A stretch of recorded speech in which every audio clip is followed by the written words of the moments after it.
What are polite ways to decline extra work requests? Imagine being asked to take on more tasks when your plate is already full.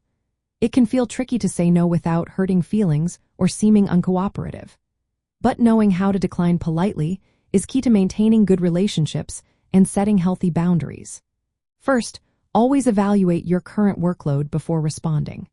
This helps you honestly determine if you have the time and energy to take on more without risking burnout or lowering your work quality. When you respond, start by thanking the person for thinking of you. A simple thank you shows appreciation and keeps the tone positive. Next, explain your limitations clearly. For example, you might say, I am currently focused on a project with a deadline in 3 days, so I cannot take on additional tasks right now.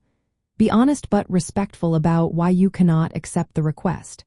If possible, offer alternatives or solutions. For instance, suggest a colleague who might be available or propose a later date when you could help. You could say, perhaps Jane has more availability next week. Being direct but kind is also important. If you need to say no, do so firmly but politely.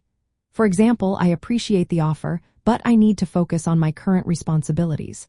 Avoid over-explaining or making long excuses. This helps set clear boundaries and prevents misunderstandings. Engaging in a dialogue can also be helpful. You might ask if there's a way to prioritize tasks or discuss adjusting deadlines. This shows you are willing to collaborate within your limits.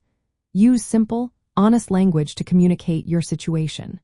Phrases like I am unable to take on more right now due to existing commitments or I am at capacity help others understand your position. Remember, setting realistic expectations is about honest communication.